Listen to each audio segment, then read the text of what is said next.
The town of Willow Creek had seen its fair share of hardships, but none compared to the harsh winter of that year. The river had frozen solid, the wind howled through the streets, and food had become scarce.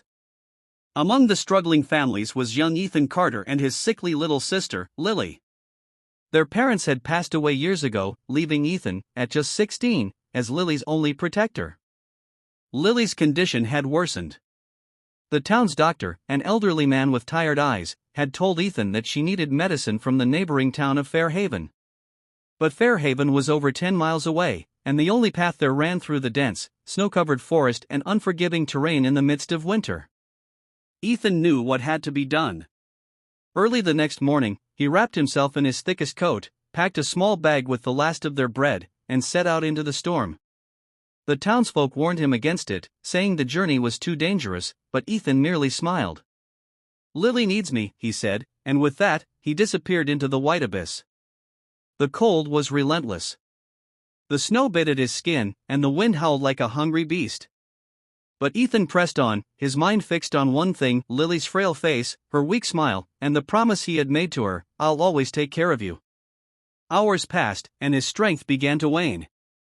His boots were soaked, his fingers numb, but just as he thought he could go no further, he saw the flickering lights of Fairhaven.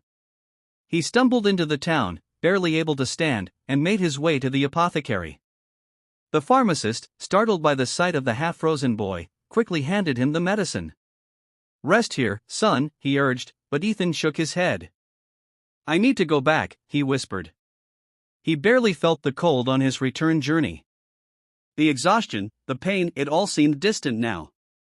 His only thought was of Lily.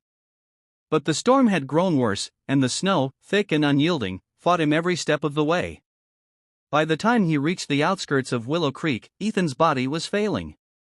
His limbs felt like lead, his vision blurred. But then, in the distance, he saw their small, broken-down home. With the last of his strength, he reached the door, pushed it open, and collapsed inside. The sound startled Lily awake. She crawled to his side, her tiny hands shaking him. "Ethan," she whispered.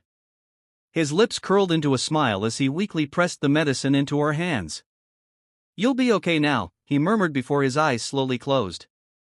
When the townsfolk arrived the next morning, they found Lily cradling her brother, tears streaming down her face. The medicine had saved her, but Ethan had given his last breath to keep his promise.